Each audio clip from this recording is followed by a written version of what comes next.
Hi, this is your boy King, and I'm here with my lovely wife. How you doing? Oh, I just listened to the music.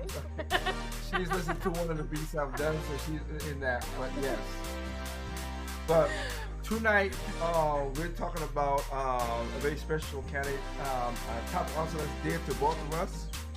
So we're talking to about Mark Robertson, and My governor. we're in the state of North Carolina. For those who don't know, that's where we are. So I'm gonna just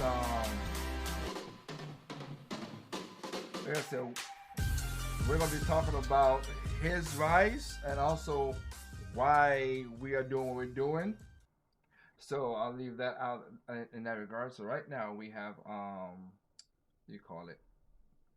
We're gonna be going from the beginning as best as we can and go through this. We don't want to. I don't want to be long because I know you barely see Ace around with me, but hey, Sorry. but yes. So I hope I'm usually binge watching something after cooking with the traditional wife. stop. I cook and clean. Let me tell you how I got this ring.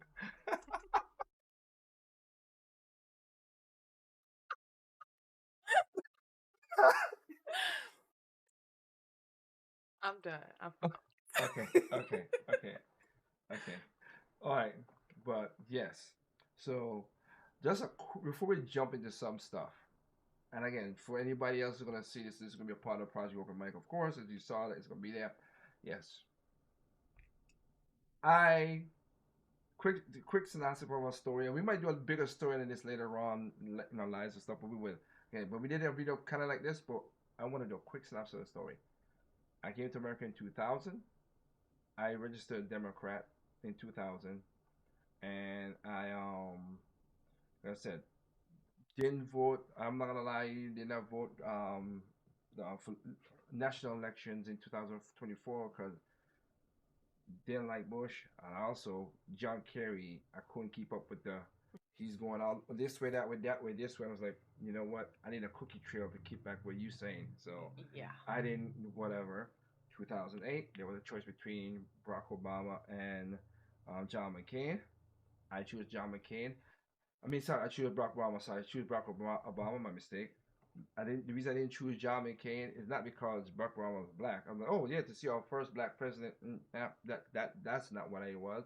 To me, it was always on policy, and that's how I always talk when I do my shows. When people always talk about my shows, that's what I do. Talk about policy.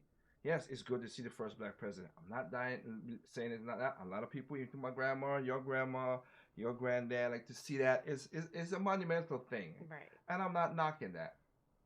But a lot of things change over the years. So it happened. My quick story about this is I remember when the inaugural was going to happen in 2008, and it was freezing outside. And my grandma called me and she said, "Ain't you gonna go there for inauguration?" I said, "He ain't Jesus. I've heard that story a few times. He's not. He's not Jesus. I'm not. No, I'm not." And come to find out, a lot of things I did not like with everything he did. Some stuff good, a lot of things bad. That's why in 2012 I did not vote for him. I switched parties in 2006. I switched parties to be I forgot what it was. We were non-affiliated. Non-affiliated. Non-affiliated. In 2012, I switched to Libertarian Party. So I went from Democrat, non-affiliated, to Libertarian Party in 2012, and I've been there from since then. You? Okay. Well, I grew up in Lewisburg, North Carolina, and for a lot of Black Americans, it's just culturally acceptable just to blindly vote Democratic. You don't even really pick apart what that party or does for you, or why it's important for you to vote Democrat. It's just something that you just do. Nobody ever said, okay, you should vote for this party because of X, Y, and Z. It was just the assumption that you just vote Democrat. And so I did. And then along with that, you would just hear the little innuendos. Oh, the Republican Party is racist and They don't like black people, and that's why a lot of black people vote Democratic, and they sadly held my vote for too long. And I would say definitely in the um, Trump administration and leading before I even met my husband, but leading up to meeting him, I started to think about, okay, aside from what the media tells me, even if it's right or wrong, what am I personally gaining out of this party versus that party? What ideals or views or policies tend to align with who I am as an individual? And when I looked at that, I'm more conservative. I just am. And I came unapologetic about that. And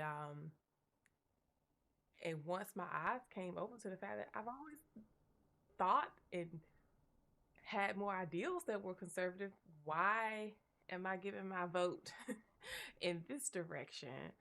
That's when I started to say, okay, it's time to start exploring more of the candidates that I feel more aligned with. And you're not gonna totally be 100% on board with anybody. I'm not totally 100% on board with this man, and I'm married to him. But we have a common ground, and we walk together in agreement, and I feel like that's kind of sort of how you should be voting as a political party. It shouldn't be about what your culture says that says which way you should vote, or the people around you, or what your mama and them do, or how they vote. It should be based on the policies and what people, and of course people don't always do what they say, but what people are laying out, what is important to you, what speaks to you as a taxpayer, as a law-abiding citizen, you know, that's how your vote should be going in the election and behind the voting polls. So in 2023, I registered as a Republican for the first time. And honestly, it didn't feel that big of a deal because, again, my ideals in my heart and mind, I always tend to line up with a lot of what that party is supposed to represent. Mind you, everybody in that party is not standing on a lot of those ideals, but nonetheless, Mm-hmm. I still identify more as conservative. And not even just from a religious standpoint, even though I'm a Christian and I'm born again, I, if just from an American citizen, I have more ideals that follow in line with the conservative. So yeah, Yeah, like I said, for me, it's simple. I'm a libertarian. I will say when it comes to my kind of family, Jason. my money, I'm conservative. When it comes to if you want to do something and it ain't hurting nobody else, I don't care. Do what you want to do. You want to freak, do what you want to do. That's Sounds not. like a true I libertarian. don't care because that doesn't affect me. Even in a Christian status, you heard me say this. I'm not answering for your sins. You're not answering for my sins. I'm not saying that. I'm not saying you know again, we are of course I'm against abortion, you're against abortion, but we might be different in certain things. Right. But again, for me, if it gets to the second to third trimester, no, don't no. I think you're killing a baby. If you want to go to the first one, that's not me to say anything. You make the choices. It's your, as you say, your body, your choice. But again, as Dave Chappelle says, when he said your body, he said your body, your choice.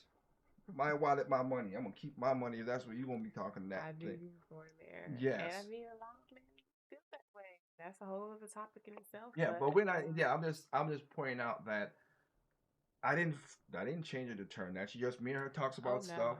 no. Me and her just talk about stuff. Like I said, for me, I live up in a different culture than her. I'm Nigerian. She's American. Mm. I grew up in a situation where, as I stated before, um, like I, like I said, black people don't speak for me, and I don't speak for black people.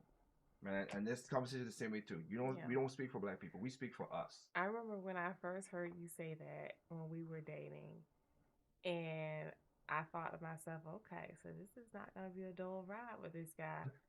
And fast forward now, almost 3 years later, I welcome that slogan. Among many things you say, but I really welcome that because that has become a slogan of mine. Even though we're not, it may not be voting identically the same, Mhm. that speaks to me. And I wish more black people would pick up that baton because a lot of black people, sadly, I think, are voting because of the opposite outlook that you just said. They Mhm. feel like that they have to vote for their ancestors and to not be um struck of their black card or Mhm. what have you instead of voting exactly how they feel represents them and so yeah. Yes, that is for sure. And I, like I said, my thing is again, if you, for me, what I care about stuff for stuff is I want to, like I said, if you ain't messing with my family, my money, my medicine, my food, and my water, racist doesn't, that flies over Yeah. my head. I just don't care. Yeah. I just don't care. Now you do anything to my family, then we got problem, and then that's when that's where I'll figure it out. But other than that, I just don't care when it comes to that. Okay, because it is just it's just something I just want to like show to everybody. So with that said, we're going to let me see. I hope I can find something in here because I want to make sure, but I want to see if I had pictures of it. But look, it's not gonna come up. While you're looking for that, I wish more people subscribe to that. I wish more minorities, I wish more blacks subscribe to that because and this is not going to be agreeable amongst everybody, but just the sad reality is that there are a lot more people who are or that are neutral to you that or against you. So Yeah. when you say what you just said about as long as you don't mess with my family food, money or medicine, that's clear cut dry. Like if you have something to say about me or what have you, I'm just gonna keep on moving. And if we subscribe to that, we would see that there are a lot less people that even have anything to say about you. Most people are just about their business, Mm-hmm. trying to provide and do for their own selves and family. But when you sit glued in front of CNN 6 or 7 hours a day, you'll start to believe a different narrative. And that's sadly why you have a lot of minority groups, especially the black community, that vote a certain way because they're kind of programmed to think that one party is for them and the other is against them. Mm-hmm. And that's just not true. And I say that knowing that it's not going to be believable to some, but it's just not. Even I mean, when you look at the any party as a whole, a lot of these politicians that are at the top are in a completely different bracket than you and I. Yep. You know, you got a select few that may still be in touch with, you know, the average voter and the middle class voter and that sort of thing, maybe based off of their background and upbringings.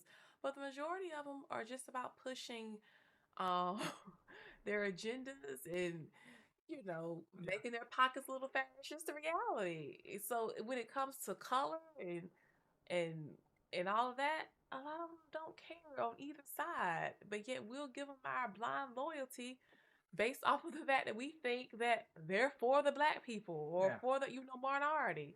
Uh, Before going into this too, another thing is, my wife heard me say this too. This is one thing I myself pride myself on. I ask people, if, I don't tell you how to vote. I'll tell you that right now. But I will say, I ain't tell you who to vote for all that stuff. That's you. That's your choice. You go into yourself and to feel that. But I will say this, please, please, on both sides, Republican, Democrat, don't vote straight ticket. All right, that's blind loyalty, like you just said. If you're gonna vote, Like a friend of mine. Shout out to my boy. He was like, I said, look, you have three. You really do have three choices. You could vote and choose one of the two parties, or you could sit out and just leave it be. Not doing nothing is a vote too, as well. It's not choosing to vote. And in some cases, I wish some people would do that. I'm not gonna lie. I'm telling you the truth. But don't go straight ticket. I've never, like I said, last time I voted in a election year of course of the government, of course, with the president, I voted for some Republicans, some Libertarian, some Democrats. One, again, I only tell you this story because this is a true story that affected my life. Local elections weighs way more. I've done shows about that. It weighs Yeah. way more than the presidency really per se. Yeah. Okay, but this is a different year where the presidency does have a good effect on our lives right now. But don't Uh-huh. forget local as well too, because like I stated before, I had a person that the people who do the planning department and stuff down in North Carolina, right in North Carolina. I work as an architect down there, whatever. The person was a Republican before, and he was a piece of ass human. I'm not gonna say that, but just he made life hard for everybody to just and give us headache while doing stuff. Now we take that out. Now I voted for a Democrat. Some stuff is a little better, some stuff is just as bad, but at least it's a little better. So again, I vote because of whatever it is. And another thing, and a person brought this up to me, and I respect him. I'm going to do. There's a show that he's going to do. This guy, of course, he's a black guy. And he's rich, a regular guy. He said he's our age. He's like, I'm rich. I'm good. I'm not gonna worry about nothing. But I worry about my child. He has one daughter, and her child, so that they don't get prosecuted for stupid stuff. And they're black people altogether. So yeah. So just say don't vote straight ticket, please. Just if you don't leave it blank, but don't do it. But anyway, enough said. Let's get into the story. So for us, we had of course our primaries happen. Now it gonna sound contradiction, but it's not. You listen to what we are saying because some people need to understand that. It's kind of weird to me, just saying. Black people saying we need to vote this, blah blah blah blah blah. Okay, all right. On the Democrat side for governor, and I wish I was trying to find the pictures, but I can't find them with the pictures. But on the Democrat side, right on the Republican side, we have Mark Robertson. He became he, of course he's a choice for the Republican governor. That's what it is. He's the candidate for that. On the Democrat side, funny enough, and again, my thing is always be careful. Listen to what people say in context, because there's right now Yeah. the time In yeah, context. and the time I'm recording this right now, they're basically hitting President Trump with the whole bloodbath thing, where they took out pieces of it and make it sound like this next January 6th nonsense, which it Yeah. ain't. So in context, get the whole text. Do not some news media sucks. Point blank period. That's why I do Project Open Mic. Funny enough, huh? Anyway, so but I'm just saying they in the Democrat side up here, as you can see on the screen right here, and I'll make it bigger for my wife. We had two we had two the second place and third place were black people. Well, a Mm. black man and a black woman. Funny enough, they didn't vote for the black man and black woman, even though they always say we for the black people, we for I minorities and mean, stuff. and this is just me going off of speculation because I've not done my homework. I've done my research. I mentioned this to you before. I feel like they only pushed them there because of Mark Robinson. I If got you. Mark Robinson was not running in the Republican Party for governor, we probably wouldn't even have seen those two people because they felt like they probably thought, oh well, we have to push two black candidates for governor Mm-hmm. to try to run against Mark Robinson because Listen, they yeah, know that even though Mark Robinson is a Republican, he's gonna sway a lot of black voters, yeah. and To a degree, to a to a degree. degree. Let's be honest. Some people are diehard blue fans, so Some that's what it are, is. but I think the numbers do show that, Yeah, yeah, yeah. I'm just saying. Remember, to me it's a contradiction. For a lot of black folks to say we want a blacks this. They didn't vote up that. Just saying. And for a lot of the leftist of leftist blue hair white people who say, oh, minorities, but they didn't vote for minority. Now they will say Josh Stein is a minority because he's Jewish. Okay, he's Jewish. Not me. It's always killed me. Sorry, it kills me. I mean, people are like, oh, he's Jewish. Okay, now we're gonna go by religion. If I didn't know he was Jewish, he's white. Okay, sorry. That's what kills me with the whole stuff when they talk about all the stuff Right. with the LGB and all the stuff. When I see you, I see you. I don't see the other stuff, and that's why I don't like when they put our cause and they got, as you saw in the show I did about black churches, where I used the skit from when the black man come, they put the LGBTQ onto the black causes, and they're the most minorities of minorities, but they got the loudest speaker, Yeah. and so Yeah. past us. And then even if you get into religion, you got Orthodox and unorthodox Mm-hmm. religions. Yeah, yeah, In but Christianity, you got progressive and traditional views that can in Georgia, greatly there's a defer, being more conservative or not conservative or liberal. So yeah. that doesn't say you a lot. That Well, doesn't say anything. there are a lot of what do you call it again, secular Jews. Yeah. Oh yeah. There are a ton For of sure. secular Which Jews. is why I laugh. Not at the religion itself, because No, of course it worked up to Christianity. No, it, but there are a lot of secular Jews that just go by their right. birth name or whatever, It's pandering. basically. Yeah. So let's get into the topic at hand. So, as again, my wife and I are probably gonna say, from it's not because Mark Robinson is black. Oh no. It's because of what we're gonna come. I don't have it right here, but you know me, I bring my receipts. I'm voting because of policies and the way the man acts that shows me that he stands 10 toes on his moral standings. That's why. So, but we're gonna start from the beginning. Mark Robinson. This is what started Mark Robinson's beginning. This is where he started. April 3rd, 2018. People in here talking tonight about this group and that group and domestic violence and blacks, these minorities and that minority.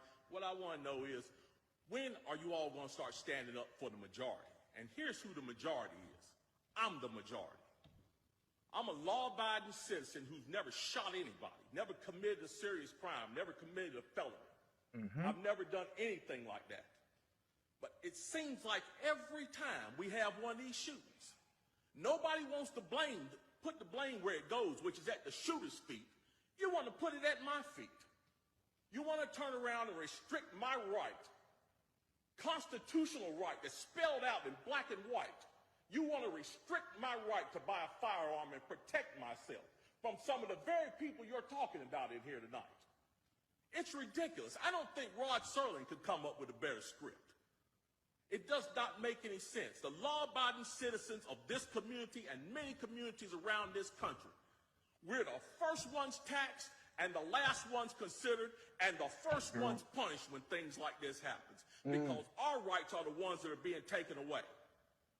That's the reason why I came down here today. Gun show or no gun show, NRA or no NRA. I'm here to stand up for the law-abiding citizens of this community, because I'm going to tell you that what's going to happen. You can take the guns away from us all you want to. You all write a law, I follow the law, I'll bring my guns down here, I'll turn them in. But here's what's going to happen.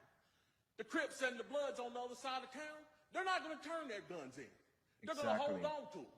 And what's going to happen when you have to send the police down there to go take them? The police can barely enforce the law as it is. As what I see, we demonize the police, criminalize and vilify the police, and we make the criminals into victims. And we're talking about restricting guns? How are you going to do that? How are you going to do that when the police department's already hamstrung? You're not going to be able to go down here and take these guns from these criminals. So the criminals are going to hold on to their guns. They're still going to have them. They're still going to break in my house, and they're still going to shoot me with them. And guess who's going to be the one that suffers? It's going to be me. Well, I'm here to tell you tonight, it is not going to happen without a fight. And when I say fight, I don't mean shots fired. I don't mean fist thrown.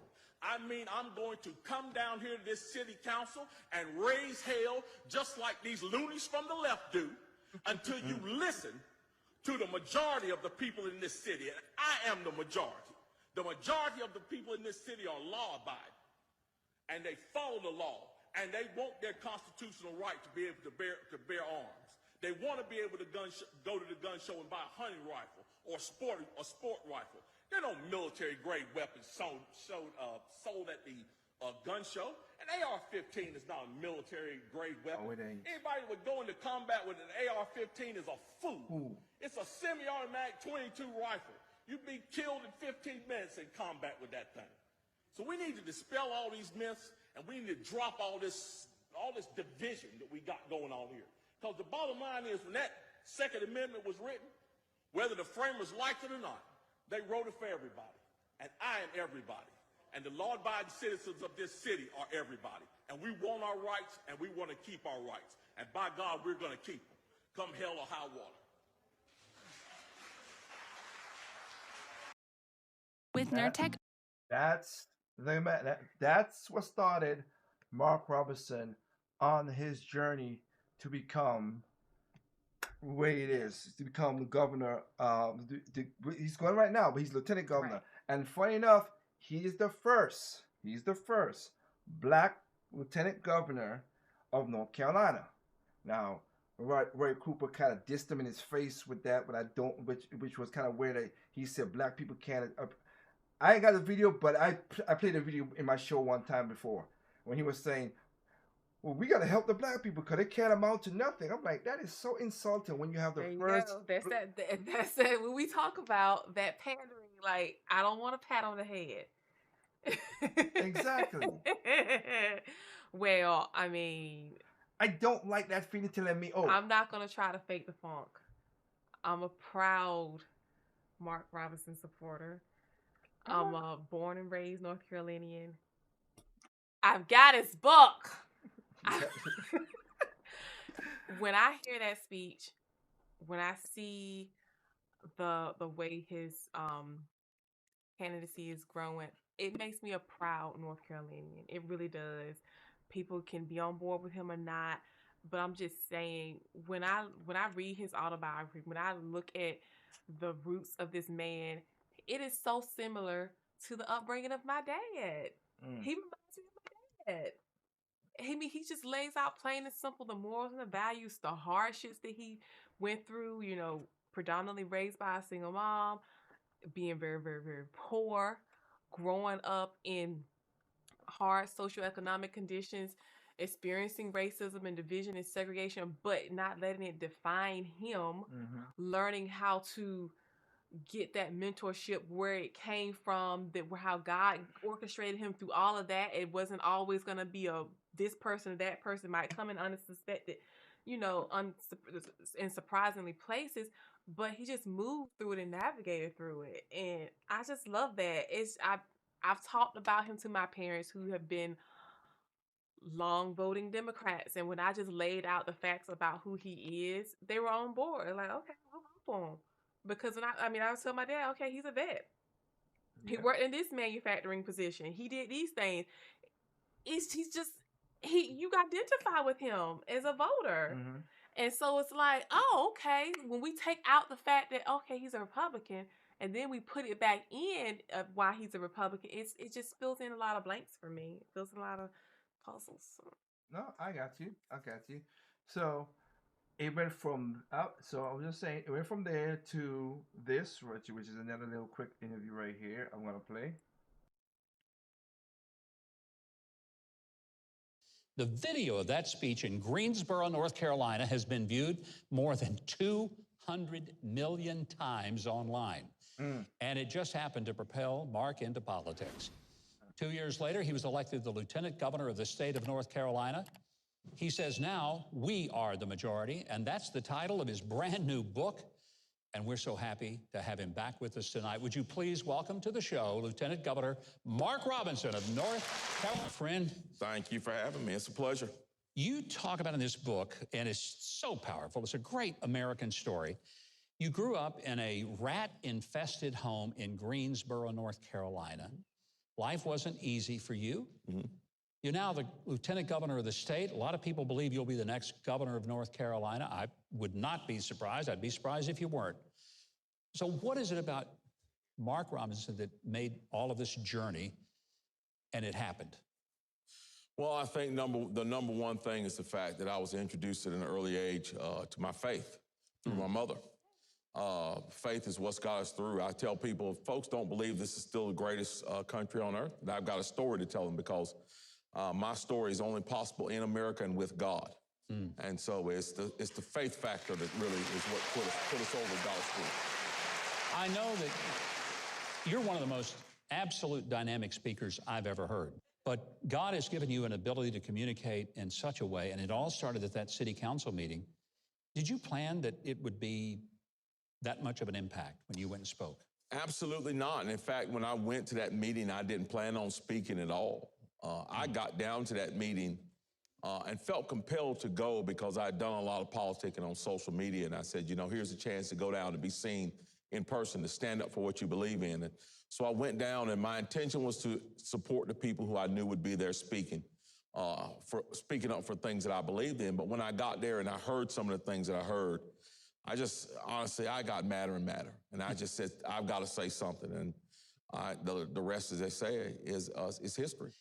At what point did it become obvious that God might be saying, hey, Mark, there may be an opportunity for you to run for office? And I'm sure there may have been in your mind, I don't know if I want to do that.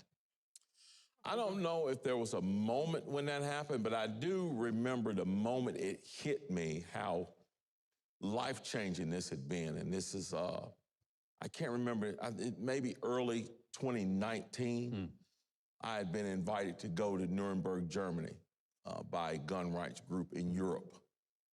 And as I was leaving Nuremberg, I was looking out the window at the mountains in the distance and thinking, I've come all this way, and now God has led me all the way to Nuremberg, Germany on this journey. This is not by happenstance. Yeah. This is on purpose. This is where God wants me. He wants me in this arena to share a word that's going to inspire people to keep the rights that he has given them. And it's led me all the way over here to a foreign country. So it was at that moment that I knew that God was leading me in the direction that he wanted me to be in. Your book is titled, We Are the Majority. A lot of people would say, oh, no, you conservatives and pro-life people and pro-Second Amendment people, you really are out there on the extreme. You're on the edge. You don't think that? Absolutely not. Nope. And when I say we are the majority, I'm not just talking about the people who think like me.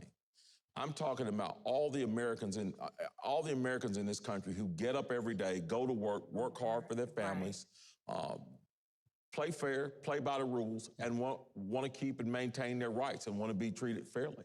That's the majority in this country. The vast majority of people in this country, they want to do the right thing, and they want the right thing done, no matter what party they may be a part of or whether they're political or apolitical. It doesn't matter.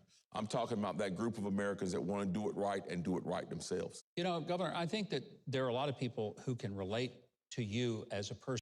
I like what you just said, Governor. It's a nice ring to it. Anyway. Who has struggled. You know, you didn't go get a Harvard law degree and hang out your shingle in some law firm.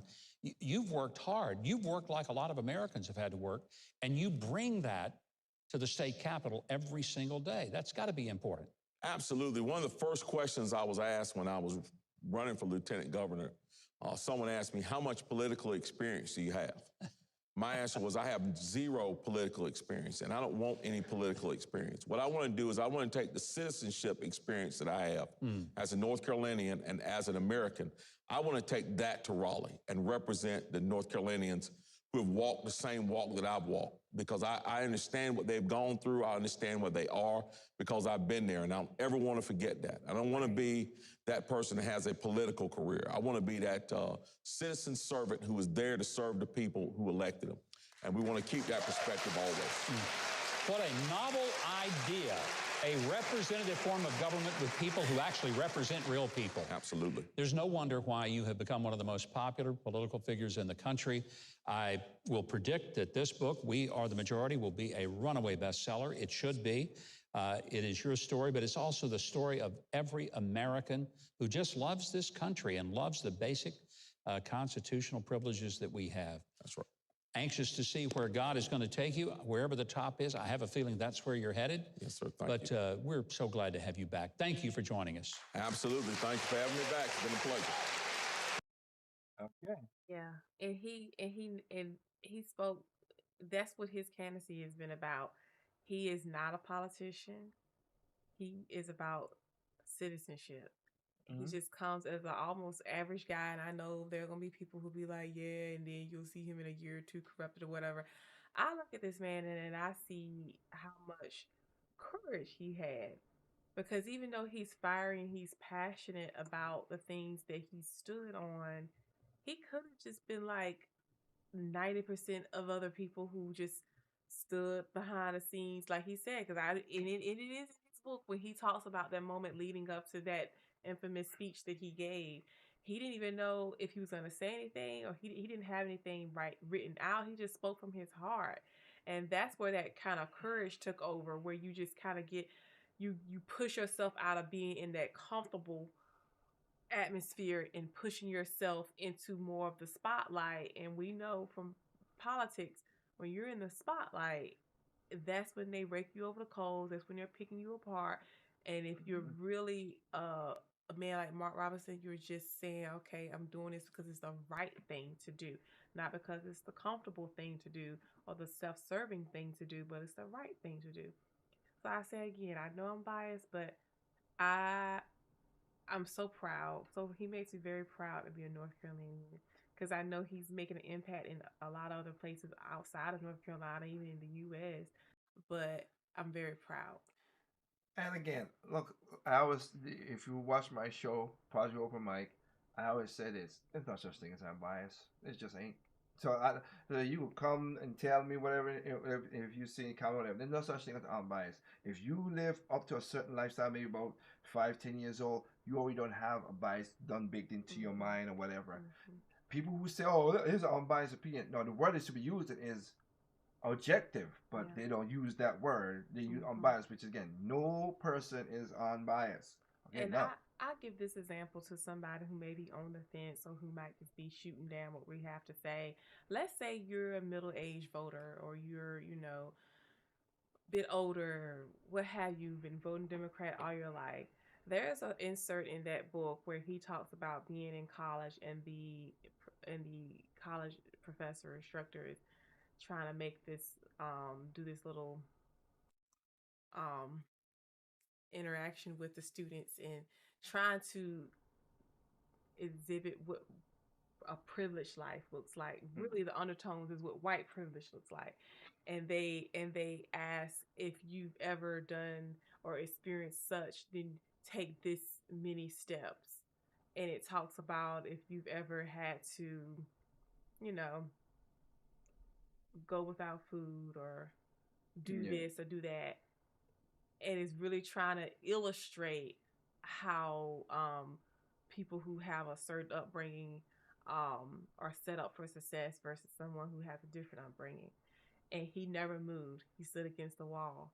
And the college professor, of course, pointed that out and said something to him. And he said, I'm not going to give you that power to make you feel like you're teaching something. He says, my upbringing, as hard as it was, it's helped to shape and mold me who I am. And I got to choose what I wanted to make out of it. And Mm-hmm. I'm paraphrasing. But I took so much from that. I mean, as a Black American woman, I've never had to go a night without food or water, or wonder if the lights are going to get turned off. But I grew up with parents who were, you know, had an outhouse, who grew up on a farm, who grew up pretty poor. I grew up with a dad. Put your hand, I'm getting to you. I grew up with a dad who, who grew up very, very similar to Mark Robinson in that family dynamic. And so when I see that, and I see so much of my dad, he broke the mold in a lot of ways. Got to grow up in a two-parent home. I never went a night without seeing my dad come home. I never, experienced that, because he decided to break the mold from where he was from. And so, as an adult woman seeing that, I married a man who grew up from a whole different country, who had very different upbringings from me. I lived a much poorer life than I did. Things were much tighter. Yeah. And this man, I met him, already had his own home, already had his own 17-year plus career, was already made leaps and bounds and accomplishments. And he didn't let the upbringing define him. And so, like I said before earlier in the show, by default, I had a more, I guess you would say, conservative outlook of not feeling like your past dictates where you're going to go. You and God decide that. And so those morals and values that Mark had in his book spoke to who I was as a woman, and what I'm used to seeing in my upbringing as a child, and what my husband brings to the table is the man that I married. So I just want to let that settle on a lot of maybe even male voters or female voters who grew up in that era that Mark grew up in. When you read his story, a lot of people can relate. Mm-hmm. And it's like, okay, this man isn't a quote unquote, and I'm using air quotes because the word Uncle Tom has been very misused and abused, as my husband has tried to educate people on this show. But he's very authentic. He doesn't try to be anything else. And when you see that, it makes you think, okay, so what's so different about him that's different about me? And you realize it's not anything really. Mm-hmm. So just let that settle. Yeah, I mean, like my wife said, which is true. Yes, like I said, outhouses, no running water. Had to be underneath that. I still say underneath that pipe outside where the water just spits on you. It ain't even a good water. It's you're like, please take a, and the wind's blowing. Yeah, I had that lifestyle and stuff like that. But as she said, that never defied me. That never defied me to be what it is. To just sit there, whatever. I know how to go. I know my capabilities, what I could have done, and I did them. I would have never. I guess like she said too, like Robertson says well too. I thank God, cause it's so weird that I came to America. When I came to America, all I had was literally a bed, a bed, and I'm not talking about a bed frame now. No, a bed and a room in an apartment with my cousin. That's all I had. We had no dining room table, no couches, just a bed. The living room was basically empty, but she had a bed in her room. I had a bed in my room. That was it. And I went from, you know, 300 square foot apartment to almost 3,000 square foot house. Right. It was struggle. It was tough. It was learning. But again, I I know for sure I'll be happy when I have, like I said, we're gonna raise our kids. Like I said in my show multiple time, we're raising our kids to like do not like I said. If people do you a certain way, okay, record that. Have that in your mind, but don't get caught up in the because it's black or white or Indian or whatever. Right. I have had people who are different races who have been bad to me. I have had people from different races who's been good to me. That's why I say my phrase: "Evil comes in all All shapes, shapes, shapes, sizes, size, and color, creeds. creed, anything. It makes no difference. Yeah. I have seen Japanese people being bad to me, and I've known Japanese people who have been really good to me. Made no difference. White people, hey, I work for a white man, and I ain't got a problem with that because people say, oh, I don't care, because you know what? As long as I do my job and I get paid at the end of the day, that's it. I'm not gonna go crazy and on stuff like that. And yeah, there are some stuff that happens, put the racism and stuff like that again. But if you mess with the four things I said earlier, with I don't care. Right. So with that stated for me, it was like okay. So Mark Robinson has now, as y'all know, he's the candidate for governor of North Carolina, and he's gone to church and he's talked about two genders. I today I looked at it. I looked at the definition and I looked at the sad thing about it is I've said this before. The Bible, not the Bible. I'm sorry. The not the Bible too in a way of interpretations of people trying to get to the newer version what it is now. But I'll skip that. The dictionaries now have been changing words, which I don't like that. Because again, go back to 2012. Phobias was literally phobias were a irrational fear of Right. something. My sister has arachnophobia. She has an irrational fear of spiders. There are people out there who get tall. My wife, I think you have vertigo because you don't like tall. Well, you don't like to see me on tall ladders and stuff like that. But Yeah. I mean, a rational fear of heights, like the yeah, fear of heights. Yeah. yeah. Some people Yeah. claustrophobic, whatever. That's irrational. That was it. Was phobia was always defined as that. But then we changed it into you have irrational. Now you're transphobia and kleptophobia and all that stuff. Like I said, if a trans person come in front of me, I'm not gonna quiver and go crazy like my sister with a spider. I'm not. Including if you're a regular person, if you trans and you're a regular person, you're just talking to me, we gotta have a conversation. They're trying to define a phobia as because you're not waving a rainbow color flag. Oh, you kind of racist and all the other stuff. Then you're transphobic. Yeah, I'm not. Or you're a bigot, what have you. No. I'm not gonna give y'all the power to scare me. Just like I said with people racism is boogeyman. The boogeyman don't have the power to scare me like that. Okay, I don't. He stays under the bed because I don't care. But the thing is now, Mark Robinson is jump up. It's funny. In this election 2024, there are a lot of other candidates who are black who are going to be lieutenant governor, senators, all that stuff. Tim Scott, like just saying those things right here. But the media, though, funny enough, the media is going after this man in a weird way because he's such a threat. He's a threat in many ways. They knew they did not want him to gain popularity because if Mark Robinson was white saying exactly what he's saying, they would hit him with racist so easy. Yeah.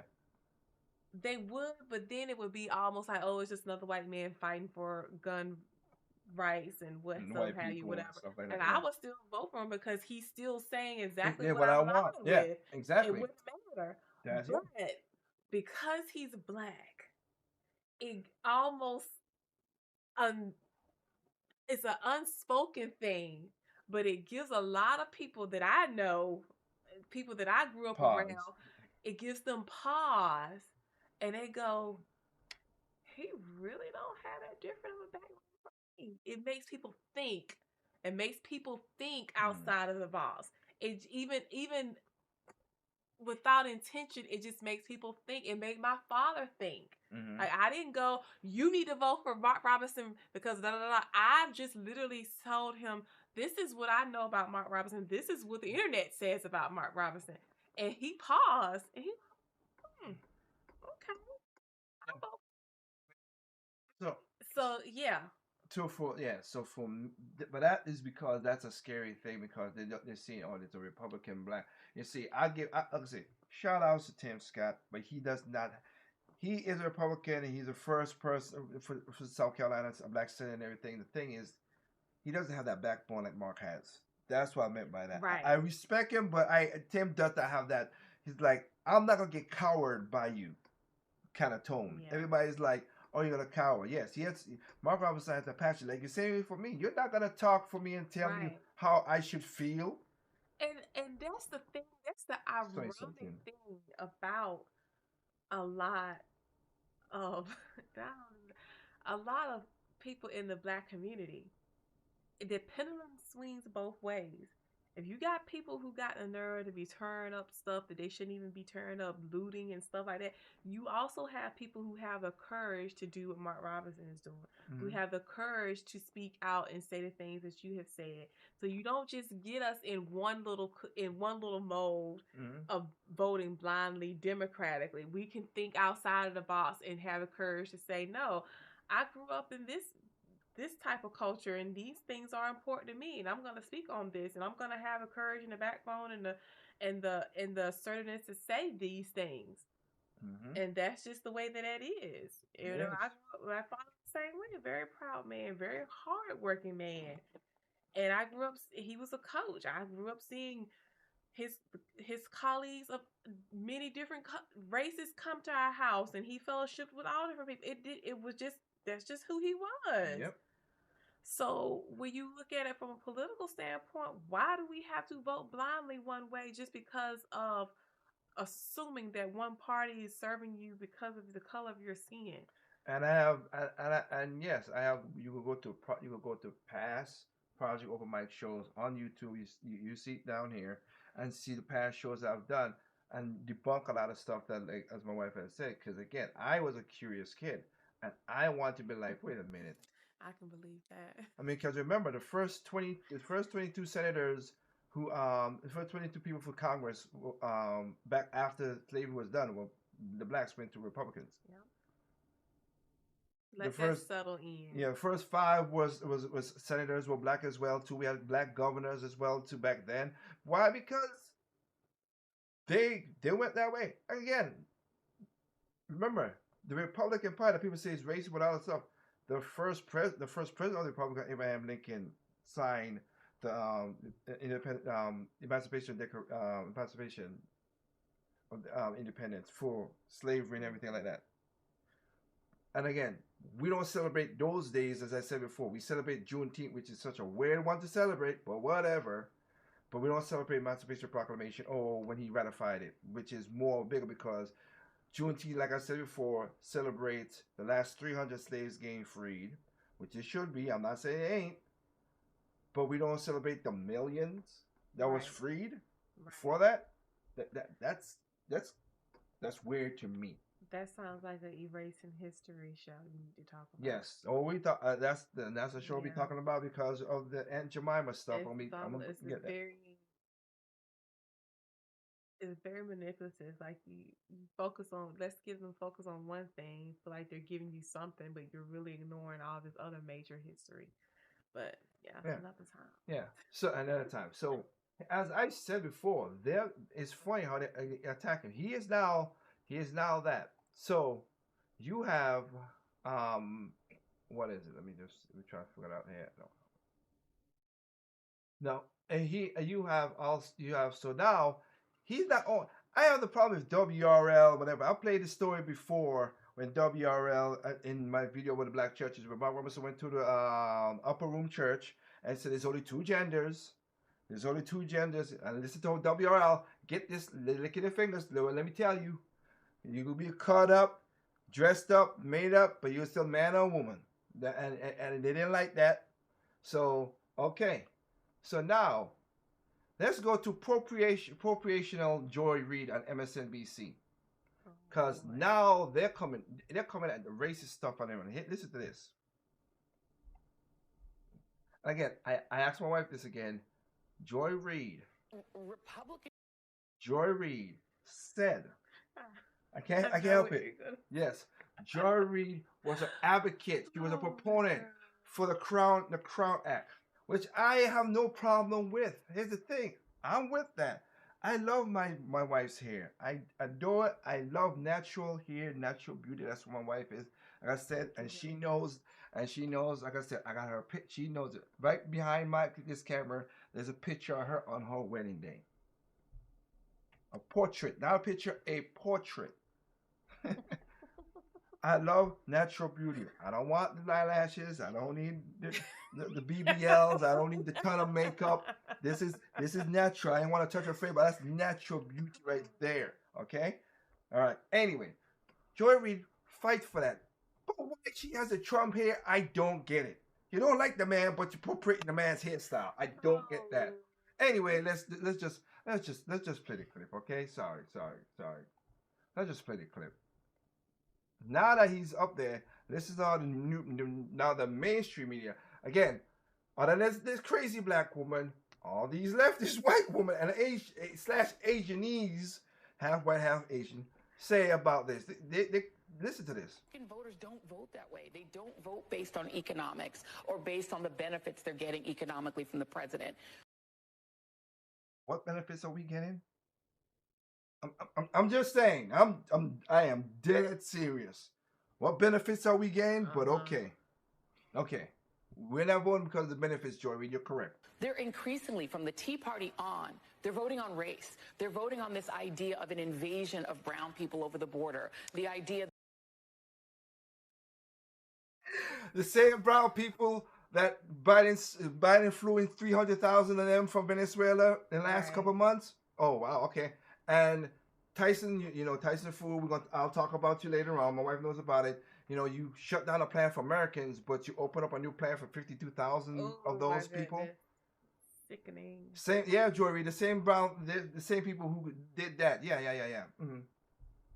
that they can't get whatever job they want. A black person got it, therefore drive all the blacks out of the colleges, get rid of DEI. That is what they're voting on. They're just voting specifically on racial animus at this stage. It isn't about economics. No. Now you notice that she Ain't about economics. Okay, all right, that's what you said. But that's the narrative a lot of people will believe. Yeah, and look at these things that they call him. Republicans just nominate a conspiracy theorist who compared gay people to maggots, which he didn't. But I digress. That again, I'll bring more receipts. Don't worry. And they have another one where meet North Carolina's GOP governor candidate, the Hitler court in extremis. And it's funny how now a lot of conservative people with conservative platforms are just getting compared to Hitler. It's the most randomest thing. Hitler was left, but people don't want to accept that. Of just like Marxism and socialism and all of that. Yeah. But it's just when people start grasping at straws, you see that type of desperation like that. But when people don't think for themselves, sadly, they'll just believe that narrative. Yeah, that's it. I'm going to play the quote. Trust me. I'll play the quote so you can listen to what he said. North Carolina Lieutenant Governor Mark Robinson, the leading Republican candidate for governor, thinks quoting Hitler shouldn't be taboo. That's what he said. And here's the thing, though. I'll just bust the bubble right here. Hey, I don't like Joe Biden.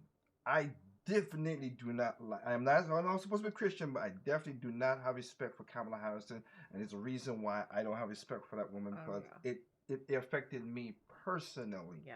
So that's why it is. But here's the thing: if Kamala Harris wake up tomorrow and say, "Hey, that's the sun," I agree with her.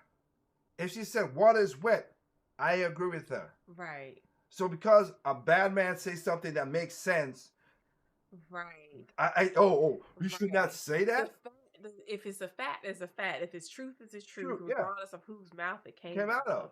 Exactly. Yeah. So I'll let you see the quote that you're talking about. So you have that right there. So here we and then we'll end off with his okay. I gotta play this right here because this just happened just a minute ago. You remember she just said about the brown people coming over? Uh-huh. This happened just recently. An armed illegal immigrant was arrested who was on the federal terrorist watch list. His name is Awet Hagos. Reports indicate that Hagos came into the United States from Haiti, but is originally from an area near Yemen, a known hotbed of terrorist activity. Police were called to the scene after reports of shots fired, and when deputies moved in to apprehend him, Hagos attempted to disarm a deputy before fleeing. It took law enforcement over 4 hours to finally apprehend him. After learning of this incident, I spoke with Sheriff Ray Campbell of Gates County. I'll pause for a quick second. You know what's funny about this? What's that? This is supposed to be who's supposed to be taking this? Exactly. The governor. But because it's against their narrative where they have exactly. Roy Cooper didn't want to take it. Well, when you got a president who apologizing for calling Riley's exactly Riley person illegal, which is illegal. That's the least offensive thing to call that crazy piece of crap because he bashed in a girl's head. Exactly. Okay, I don't care. And again, as I said in the story before, I thought about it. There's another story of 7 black kids who did horrible things to a black woman. Nobody talked about it except for me and a couple of people. Not a lot of nothing. You ain't hear the news media that's bringing this story up of how they brutally killed this girl. Same thing with Shanquella Robinson. All that stuff. No, because it's black on black. We ain't gonna talk about that. Right. A crime is a crime. I don't care what color you are. But again, this is a known terrorist. This should be something Roy Cooper should be taking initiative now, not Mark Robinson. I was briefed by him on the situation and thanked him for honorably discharging his duties and for the courageous actions of his deputies. More importantly, I promised I would do everything I could to assist him. At this time, the suspect is currently being held and has been charged with 3 counts of assault on a government official, 3 counts of resisting a public officer, 1 count of carrying a concealed weapon. The Gates County Sheriff's Office currently has 12 deputies, yet they find themselves dealing with a violent illegal immigrant that our own national security has flagged as a potential terrorist threat. Earlier this morning, my office sent a letter to President Biden. I called on President Biden to give immediate answers. In the letter, I raised questions such as, how did Hagos enter the United States? How did Hagos get to North Carolina? Did he travel by air, interstate, or rail? Are there other places that he's been in our state that he's traveled to or through? And should those areas be on heightened alert? Is he alone? Are there others we should be watching for? Why is Hagos on the terrorist watch list? What organizations does he have ties to? Exactly. What is his motive and his training? Mr. Hagos reportedly applied for and was denied citizenship. Why? President Biden, when Hagos was denied citizenship, who was alerted of his presence? Did the federal government report this to the state? Did the federal government report any of his activity to local law enforcement? Are there more illegal immigrants on the terrorist watch list here in North Carolina? We deserve answers to these questions. Over the last few years, North Carolina has seen multiple attacks on our infrastructure. We've experienced a cyber attack on the natural gas pipeline, and we've had multiple power substation attacks. Yep. Hagos was living just an hour from multiple military installations, both in North Carolina and Virginia. It's imperative that we know immediately if he had known terrorist ties or whether he's been in contact with any associates thereof. We need to know if there are any imminent dangers to the citizens of North Carolina. The silence from the Biden administration on this situation is not an isolated incident. Not even our elected officials in Congress or the Senate have been able to get any answers from him. Remember, we're recording this March 20th. This is March 18th. So this is literally a few days ago. Yep. Literally this week. Mm-hmm. Last week, members of our federal delegation wrote a letter demanding answers regarding a migrant housing facility in Greensboro. They received no information from the Biden administration, despite this facility going online just in the last few days. There are reports that this migrant facility in Greensboro will house around 800 immigrants from 13 to 17 years old. This facility deserves a high level of scrutiny, and we deserve answers. This is not because we fear some hypothetical tragedy, but because we have experienced it. Yep. 2 years ago, right here in Wake County, a deputy was murdered by illegal immigrants. It was reported that one of those 3 suspects was first apprehended by ICE as a minor.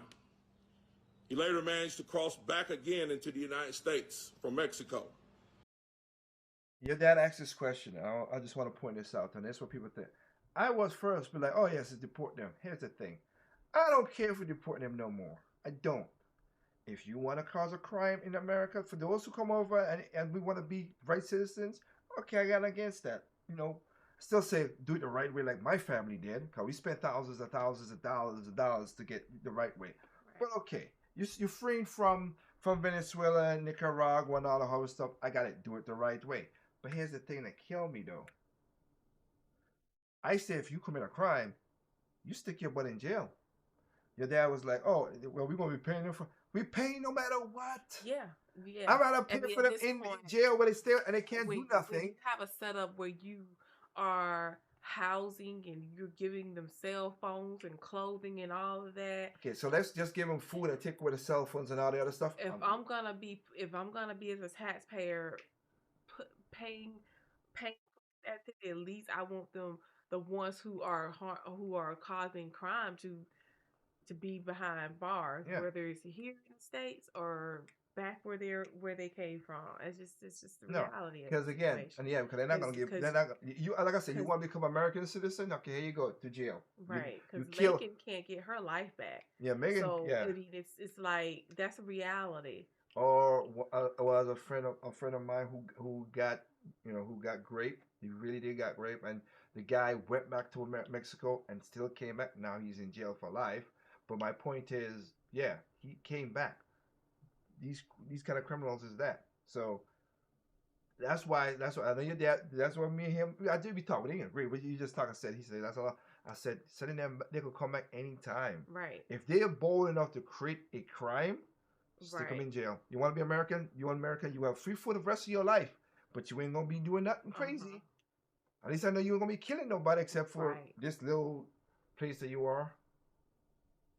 So basically, as you see there, I'm gonna skip a little bit because I don't want. I want to because there's two things I left. I want to leave with his campaign, which I don't think you saw it, the campaign, his campaign ad.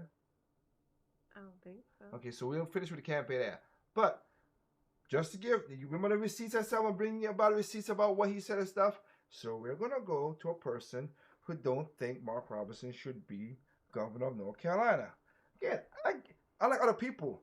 I'm gonna give you other people's sentiments. I'm not gonna just be. This is not a pulpit here. This is not a praise. Just be all in one spot, whatever. We understand each other. Me and my wife understand each other. We're married and everything. But let me show you. Let's listen to somebody who's a dissenter that is black.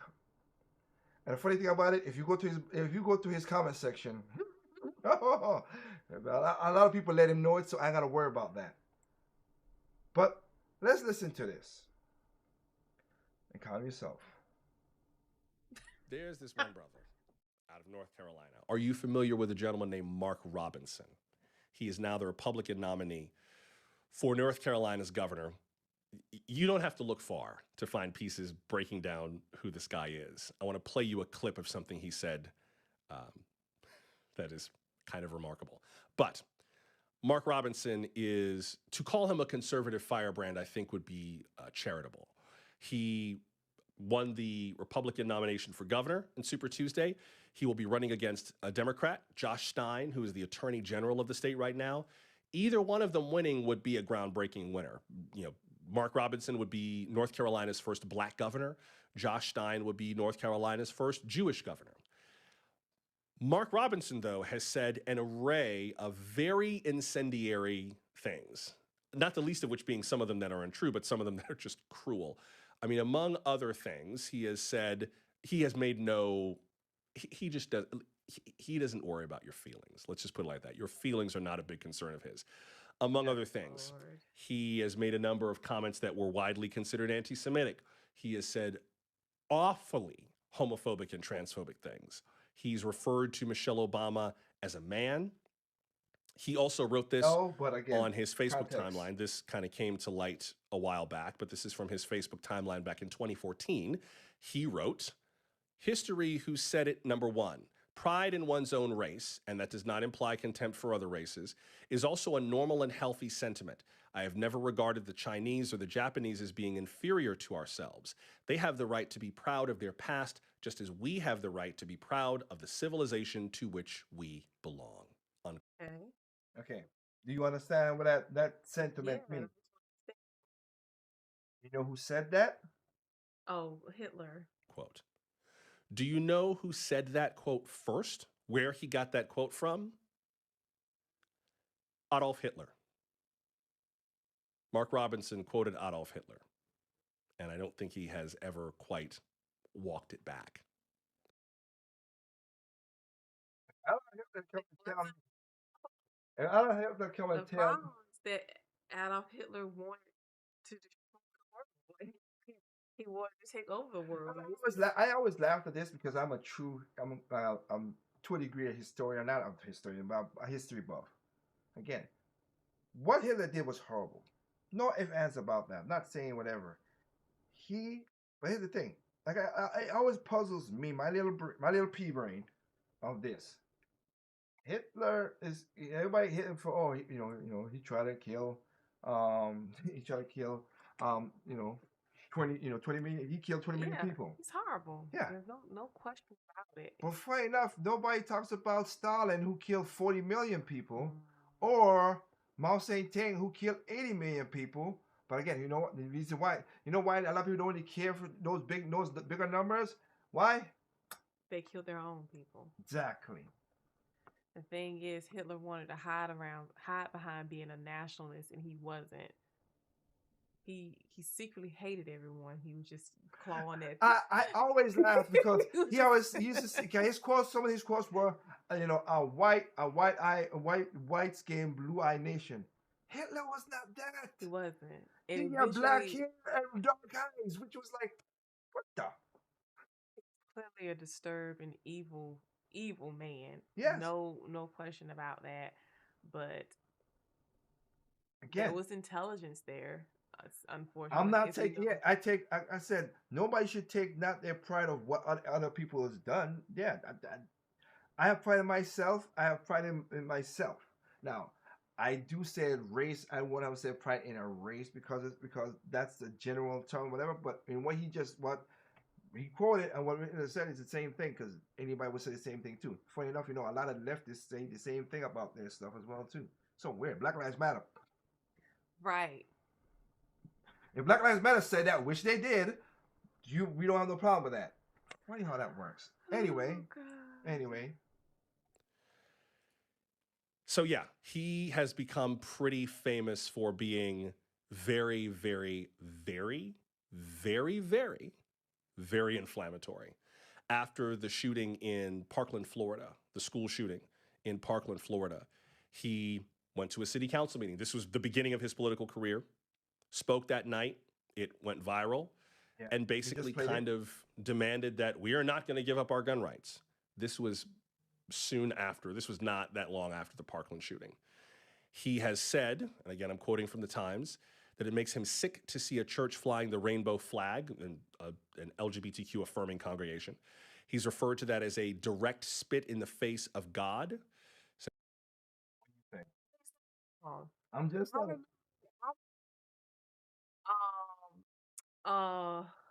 Ben Carson saying they asked him could a Muslim be sworn into office as the president, and they said how it's contradictory.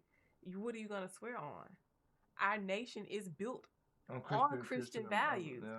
So when you look at a Christian church, Mark Robinson is not wrong at all.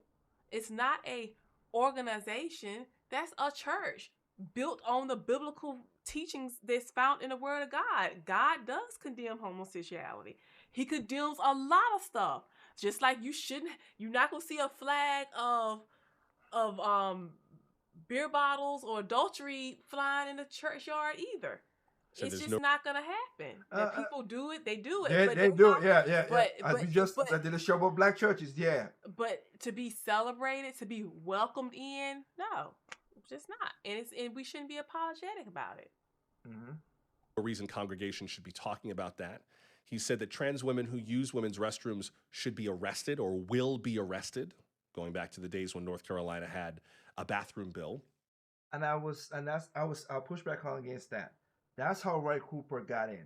Yeah. That's how Roy Cooper going. I forgot the governor before him. Look, you can run a registration, you can't enforce it. Yeah, I'm gonna be honest, and that's why I said that was a stupid thing back then, because you can't enforce it. You just can't. We don't have cops at every bathroom and stuff like that. You stop. You can't. Better if you can't get people to stop crime. I care about the bathroom thing, whatever. No. And again, I agree with Mark Robinson because, of course, right across our border was Virginia, where that piece of crap young boy, the thing that irks me the most is the teachers who kind of cover it up. That dude, and I said dude because it was a dude because only a dude could do this to a woman. Ain't a woman doing this to a woman. He anally sodomized a young girl, and her father. And I'm happy that the governor, who's a Republican governor, commence his thing, committed him from getting that, so he don't have to go through that. Thank God. But here's the dumb part: the college teachers you then wanted to hide it, sent him to another school, and he did the exact same thing to another girl.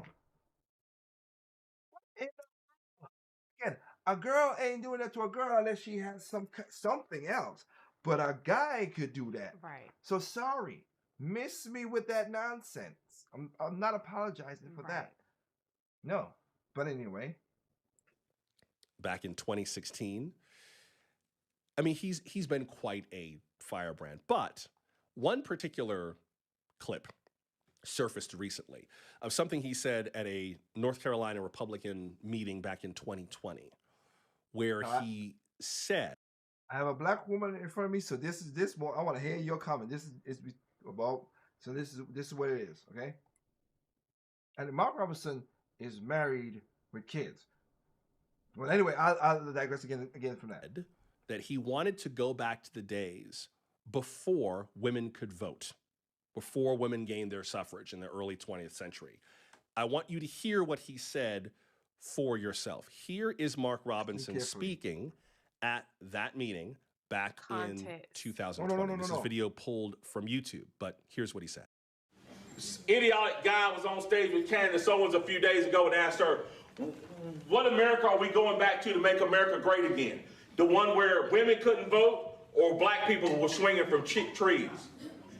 I would say to him, if I was standing in front of him, I absolutely want to go back to the America where women couldn't vote. Do you know why?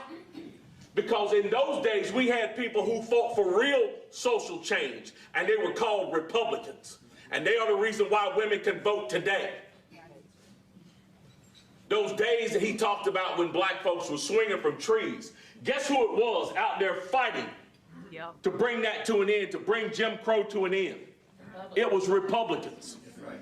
And that's exactly what we spoke to today. Yeah. You can't have blind loyalty to anyone, but it is amazing how flip-flop the narrative has become as to what party has become socially acceptable to be for the blacks versus the other party. Yeah. So when he lays out stuff like this is the stuff that is so threatening to liberal extremists, I'm going to say, like that gentleman, because it really challenges people to think for themselves. He's just laying out facts. Of course, he's giving he's giving a theoretical, perspective and all of that, but he's talking about the point in history of who was making positive changes for the black community versus who wasn't. Yeah. So there you have it, folks. Yeah. So I'll continue. I give the guy that he played the full context. That's what I was saying. He didn't clip it or nothing. Right, but he still. But people listen. But the people listen to that one part and not the other. That's the only part, and then it sounds like Charlie Brown's teacher. Wah wah wah wah wah. So that's the America we want to bring back. So that's what he said at a Republican meeting in North Carolina back in 2020. Stop. To be clear, what he said is incorrect historically. Again, this is the part I'm going to laugh at, but yes. Now I'm going to do my historical part to the brother. So this is a New York Times article from 1919 when the Senate passed the measure that would be going to the states for ratification, what became the 19th Amendment. And if you look at this document, it's a little hard to see, but it has the list of the people who voted for its adoption. Majorities of Republicans and Democrats voted for the measure. Democrats were more split. To be fair, Republicans were more solidly in support at the time. Democrats were much more split. But no. See, and that's what I like when you did the picnic. You brought it up, so I'm gonna show you. 36. You see it? 36. 20 Democrats went to it, but there were more Democrats against it than for it. Just like in the Black Church video I did, where 100 and there's about 200 and something plus, almost both sides for the Democrats and Republicans, right? 157 people voted against illegal immigrants who kill people with drunk driving to debate them out. Now, what would I? Who would I say went against it the most? Would I say Republicans or would I say Democrats? I'll say Democrats, and that's Right. what he was meant in the majority. Right. You're parsing it too much there, my young scholar. That's what it is. You kind of prove the point by proving me like Right. I'm looking. Both parties actually voted to give women the right to vote. Yes, but it was more Republicans than Democrats. And that's you want to know what's a bipartisan and people like to use that's a bipartisan decision. A bipartisan decision was when the Supreme Court just recently said you cannot take Trump off of Right. the vote. That's a bipartisan decision. All 9 justices said no. All 9, Democrat and Republican, all of them said no. That's a bipartisan decision. Both there was no change in nothing.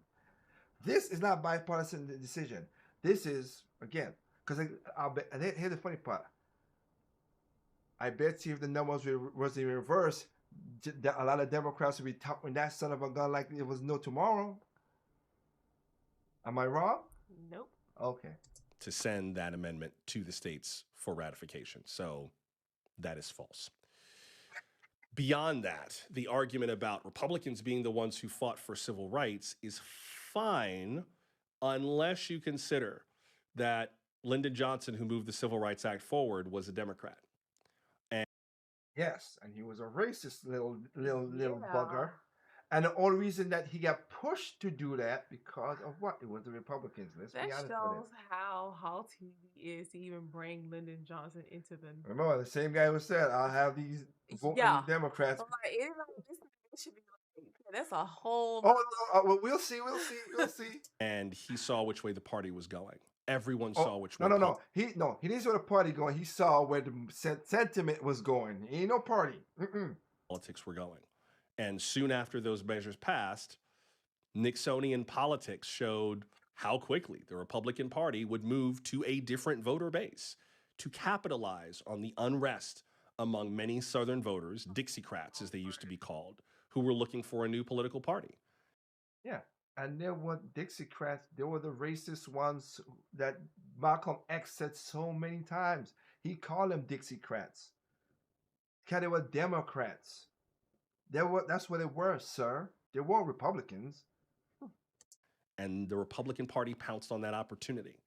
So I can't just ignore Mark Robinson's comments and say, well, that's your political point of view.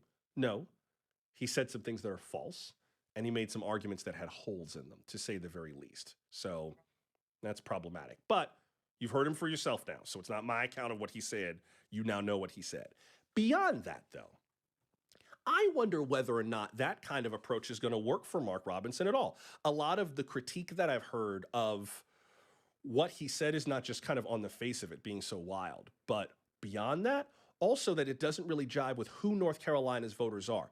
This is a blog post that came out from Carolina Demography, which is a demographic research project from the University of North Carolina about North Carolinians. And there was a piece that came out last September, so not that long ago. What would that be, not quite 6 months, 5.5 months-ish?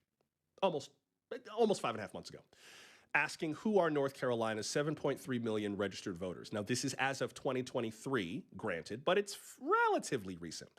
If you look at the voter registrations as of September 2023, North Carolina has just under 8 million voting eligible adults, the overwhelming majority of whom are registered to vote. So 7.9 million eligible to vote, 7.3 million registered. Look at the party affiliation. 30% are Republicans. Less than 1% were registered Libertarian, Green Party, No Labels Party. 33% Democrats. 36% unaffiliated voters. A purple state. Pause right there. If you're watching me for the first time, you may never have heard me say this. My frequent flyers have heard me say this, but I'm going to say it again. I feel like the smart conversation to have about politics in America going forward is not Democrats versus Republicans. That is a stupid way to describe America's politics, because poll after poll after poll after poll after poll after poll after poll after poll after poll after poll after poll for decades have shown us the largest chunk of Americans' voters are neither Democrats nor Republicans. I agree with you with that. It is true. The biggest group of American voters, when given the option to be Jets or Sharks, they just say, you boys couldn't play basketball. Like they don't want any part of it. And so I think that the smart conversation, that was a West Side Story reference, and none of y'all gave me props. That's okay. No. I'm just going to move on. I think the smart conversation to have is not about Republicans versus Democrats. The smart conversation is partisans versus nonpartisans. That's the way we should actually be talking about it. And I agree with him on that. That's why I the said, real that's why I divide. played it. I mean, even look in North Carolina, stuff. you've got most voters who are like, we want no part of it, or the largest portion of them. The plurality are saying, we want no part of it. That's something we need to pay attention to. So is the rhetoric of a guy like Mark Robinson going to play for unaffiliated voters? We know Democrats are not going to vote for him. But that huge number of voters, the 36%, 2.6, almost 2.7 million North Carolinians who already made it clear that some of those more xenophobic policies they're not cool with. Let me help you out with this right here, because it's basically done. That says yes, because a lot of I'm a straight shooter. There's a lot of regular white folks just tired of being called racist for no reason. There's a lot of black people, some of those, me and my wife, who also tired of being played like, oh, we get a pat on my head like I'm a little child. I hate that. He gets that even though people are, there's a majority that are non-affiliated, we've never had such a contrast of presidencies like we've had. Yes. To go from the type of Republican president we had to the type of Democrat president we have. So even though I do agree and I see the numbers, because people are voting from that emotional part of them that sees it from the head down, I think that's gonna... Well, going to what he's saying, let me add this to it. Here's what I'm trying to say. Like I just stated, there's a lot of white people who just hate to be called racist when they're not racist. Right. A lot of black people, we don't want to be stupid. There's a lot of black people also who wants crime to stop crime. I don't care what a black person is there. If you steal from me, I don't care what color you are. Stop robbing me. Stop beating me up. Stop doing this stuff. We don't want that. Yeah. They want crime to be. Also, there's a lot of people who don't, more black people again, let's just go with it, who don't like a lot of illegals coming and taking their jobs. No. And they get more benefits than us who's been here. To their neighborhood. Yeah. They don't like that. That's a part of that 36%. There's a lot of people also who don't like pushing this crap in their schools. Yes. So that's what you're not talking about. And here's the reason we said that, because Mark Robinson has not backed away from what he's been saying. That's why, like I said, it looks like he's supposed to win, but I tell anybody out there, we're voting. Ain't no ifs, ands about it. We vote for Mark Robinson. No ifs, ands about it. I'll tell you this again. Do not let the polls, okay, they say it with Trump or Biden or whatever. I'm just giving generosity. If they say, oh, the poll said Biden, Trump, I give example. Poll say Trump is up 10 points. It ain't, there's only one poll that makes sense. And that's the poll when you go inside and vote. Because a lot of people say stuff, when you get inside of the booth, they don't do what they say. Right. Because it's basically you in that booth by yourself, okay? So if you want to, don't let nobody say, oh, we don't need you because, we don't need you because, we're going to win by a landslide. No, go out there and vote. Your vote does make a difference in this one, okay? Make a difference in that. And that's what these are in that. Yes, 33%, 30%, what a number he had, I just want to show it back on the screen again. I want to show it on the screen again. So, yes, so 30, so that's enough of a swing there right there. We are a purple state. We're not a red state. Yeah. We're a purple state. Majority of the county, 100 counties are red. But of course, Greensboro, Charlotte, Durham, Raleigh, Greensville, those states have the most population, so that balances out the other stuff. Yeah. It does. So, but again, you can see right here, that makes a difference right here. I am a libertarian, but I'm sorry for Mark Robinson. I'm voting for Mark Robinson for governor. That's it. So, and again, also this right here, that's 71%. That point, this small little thing there, that could also that right there. Let's look at this. Between these two right here and that number, that's a change. Yeah.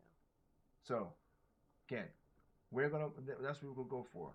So we're gonna finish up tonight with last. Let's hear from Mark Robinson, his campaign, and call it a night. Our final thoughts and everything, and then that'll be it. So let's look at this is his story, as he said. There's some things in life you can't forget. For me, one of them is this tree in front of my childhood home. You see, I grew up poor here in Greensboro, the ninth of 10 children. We had no phone, no air conditioning, no car. What we did have was an alcoholic father who beat my mother. Despite all that, he was still my father, someone we counted on.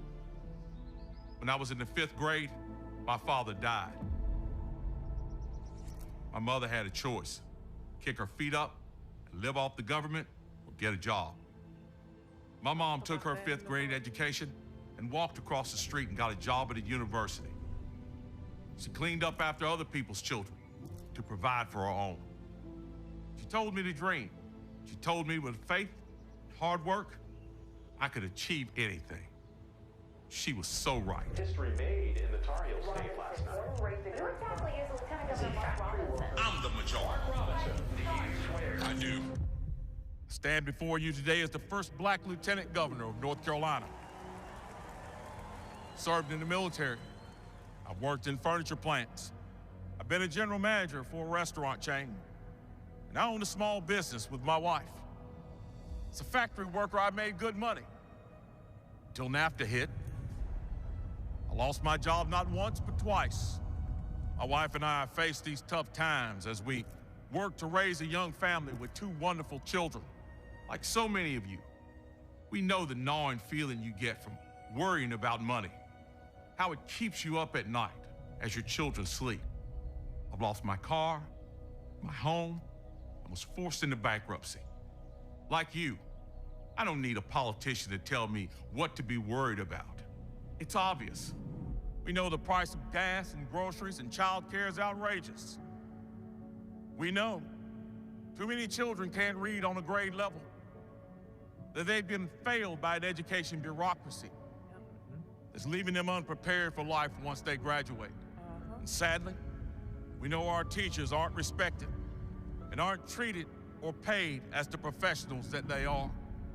We know that shuttered factories like the ones I've worked for have left scars all over the small towns of North Carolina. We also know that our police departments are struggling, that they can't fill their ranks because we are demonizing the men and women in blue. North Carolina doesn't need more slick politicians who use work boots and Carhartt jackets as props in TV ads.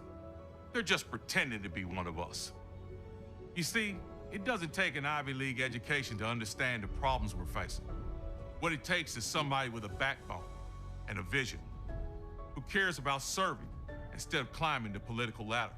I'm running for governor because we deserve to be represented by someone who's actually lived like us.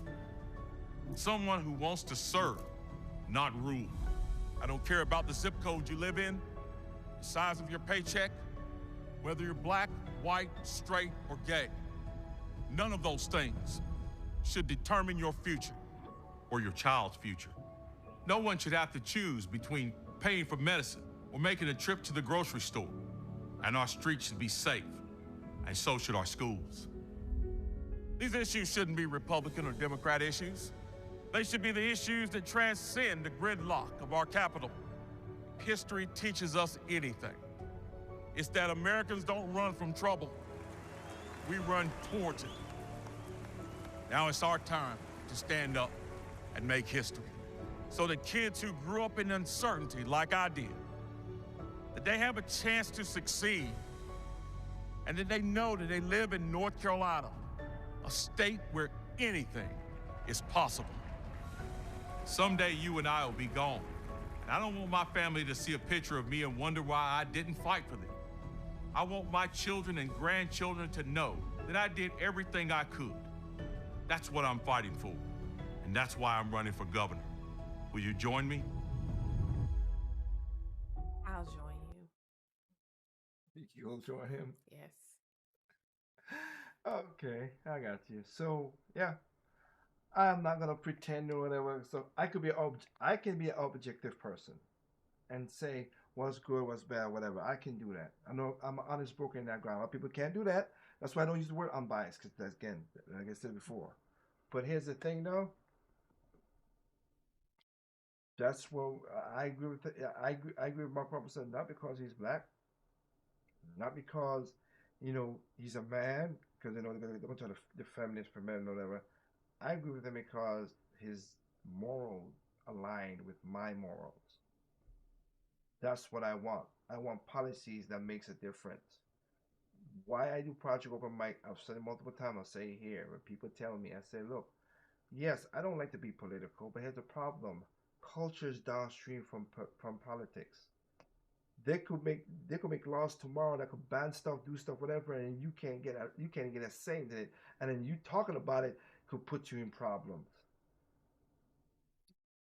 You could lose, as the Tyson factory just learned. You could lose your job like that, so they could get illegals in there to replace you. Yeah, that's gonna be a fun show. You got money coming in. You, who are a citizen, who's born here, who they take taxes from every single day.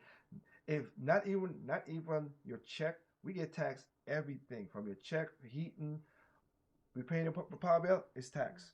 Water, tax. Heating, tax. Everything's taxed. Guard, gasoline, everything's taxed. But if we hit hard times, there's nobody to help us. Right. But you're telling me somebody just cross over the land. Some who deserve it, I'm not denying that. But the evil ones who come here and do horrible things, I don't know. That's not fair. And to state this before I wrap up, the reason I cannot vote for Kamala Harris and Joe Biden, because she was a district attorney of California and she let an illegal out multiple times, and that illegal one day, basically being a jerk, killed my friend's husband and two kids. And then's when she gave him life sentence. But he beat up women. He robbed. He He was beat a up. repeater. Yeah, but no, I'm telling you the crimes that he should have been in jail for. Uh-huh. He beat up women. He also beat up pregnant women. He stole trucks and cars from people. But they let him go, let him go, let him go, let him go, until he sadly killed a black man and his two kids. But nobody talks about that news because, again, black on black, Right. black crime like that. Unless it's a white man, we ain't gonna talk about that. Right. And that's the sucky part about that. So when Biden said, "Oh, I should not call him illegal," yeah, that offends me, because when Riley Gaines, she didn't do nothing, and when a guy could have said, "Well, she attacked him," I'm like, you really, bro? She attacked you. You're the one who disfigured her head and face, kind of like an Emmett Till kind of thing. Right. No, you can't. That's why I can't. That's my reason. That I want everybody to have a fair chance of coming over, doing the right thing, doing that stuff. That there's a lot of Hispanics who come over here legally, and some who were illegal and got the right to be kept because they never did nothing wrong. They also, you could go to Pew Research, because I didn't have that to show you, but go to Pew Research and check and put it in that. There are more Mexican Americans who are also against illegal immigration than black people, which is sad, but that's crazy. So I'm giving you my point on that right there. That's why I can't. And also, again, I'm not a black man. I'm a white man. So sorry. Joe Biden said if I don't vote for him, I ain't black. So I don't know how crazy you could tell Right. a white man tell me I ain't black, but whatever, whatever. But Manipulation. huh? Manipulation. Yeah. And I have done 2 shows on Project Open Mic. When Joe Biden, before Joe Biden, when I did a show before that, I said, this is what's gonna happen to America. And every single thing I said, and it's not because I could predict this. This is the part that came in. People like, oh, how you predict it, whatever. He told it straight to y'all faces, but y'all just let it go over y'all heads. He literally said, I'm going to bring it. He literally said it at a debate stage, all the illegals come on into the country. He literally said on the debate stage in 2020, but nobody cared about that. Nobody cared about that. He literally said that. He said, I want to stop oil in America. That's why gas prices is high. They were the lowest ever when Trump was in office. That's a fact. I'm not lying about that. You could search that yourself. Don't take me. Go search it. Those are facts. And now inflation. I just told my wife. A lot of people keep on. Do not let this last bit hit you this way. Which I gotta tell you. People always say, "Oh, inflation is down from last year." Inflation is a compound thing. It's not a monetary thing. If it was 10% 2020 and 13% 2021 and 5% last year and 4% this year. It's not 4% this year. All those combine to what the number is. That's how inflation works. Right. That's why they don't want to teach you simple economics in school. Oh, So that's good. so you understand Yes. so you understand how this stuff works. Right. They're taking economics, home ec, all the stuff that make you a better citizen out of school, so you could be a stupid person. And these kids, literally, I'm sorry, but the dumbification of black kids, nevertheless, all kids, is getting crazy, Yeah. and that's bad. So I'm gonna tell you what, I'm honest broke. I'll tell you who I vote for, and that's it, because I don't want people to think, oh, I'm saying no. I'm telling you what, so you notice. If you don't want to like to watch the rest of the show, it's all good. Don't watch Project Over Mike. I am not here. But for those who you want to hear the truth, you want to hear the talk that's beyond the babble of the media, because the media lies so much and stuff like that. Or you want to even talk about regular stuff. Cause funny now, a lot of people, other people speaking about electric cars is not the future is the way they thought it was gonna be. And I talk about that. I talk about all kind of other stuff. I don't talk about politics. I only bring it up because Project Open Mic is a topical show. But I do talk about other things, and I'm gonna have a conversation with my wife, as you saw, and about relationships, because that also is on a downturn too. Oh, For the first time this year, it is the Pew Research did show this. Marriages are up. really? Marriages are up for the first time in the last year. Yes, Okay. which is a good thing, Yeah. more than divorce. But my thing is keep the trend going. Yeah. Don't follow. I did a show with a red pill. Don't follow the red pill people too much, because they have some truth, but most of it is anger. I've stated that in my stuff. And people say the blue pill, which is the guys like that, we don't want them either. We don't want. My wife told me many times she did not want a emasculating metrosexual man. I mean, it's not for me, but hey, to each their own. Whatever. Yeah, exactly.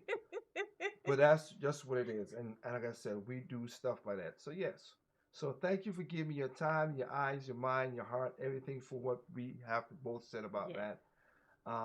I just wanted to let you know, when you see people, because they're gonna attack Mark Robinson very hard now, because they don't want Yeah. North Carolina to become a purple state term red. Right.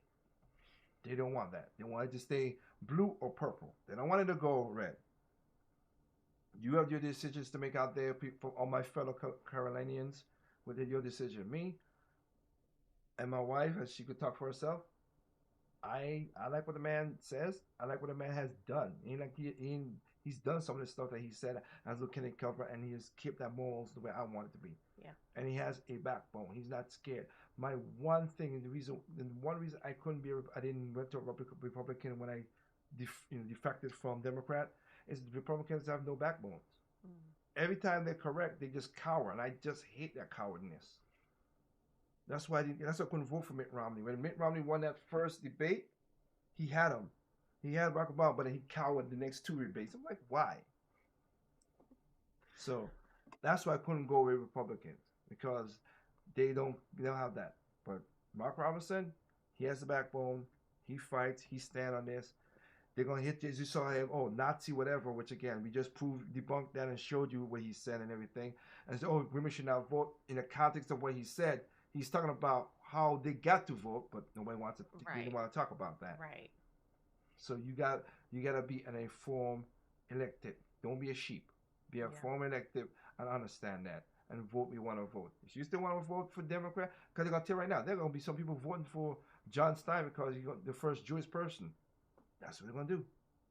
So I should not feel guilty if I want a black man to be the first black governor of North Carolina. Then No, you shouldn't. But like I said before, even aside from his I don't know his color. I think I I'm giving Mark Robinson his props so much because of two things.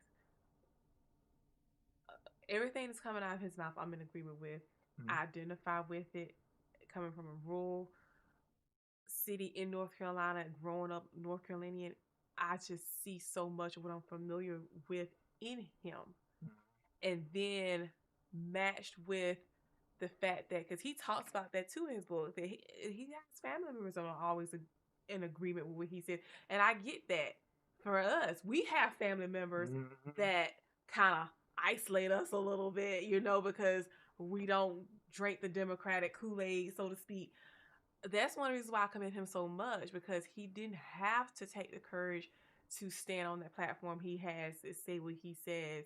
But in spite of that, he's still doing it, and he's making, just from his stance alone, it is forcing people to think a little bit more. I think it's really forcing them to say, hey, how different is he from me? This is another black man that is thinking this way. His views and his ideals, I'm in agreement with. It's challenging people. So I love that. Yeah. So, yes. So that is what it is. So for me, I'll say my three phrases I would say. Remember, take care of yourself, take care of your family, take care of your neighbors. That's how you build a better community. Evil comes in all shapes, size, color, creed, height, sex, gender, nationality. It makes no difference. Evil's evil. I stand for good. I don't care what anybody say. And last but not least, as I just stated right there, my wife just stated there, people are stupid, individuals smart. Be that smart individual. All right. So again, thank you for joining me. And again, no problem. And again, check out the rest of Project Open Mic on YouTube and all the major platforms we are on. We're starting to get more people coming to watch our shows and stuff like that. And again, we'll talk about not just politics, but also relationships and everything as well too in that regard. All right. With that said, hope you all have a good night and have a blessed night yourself. Good night.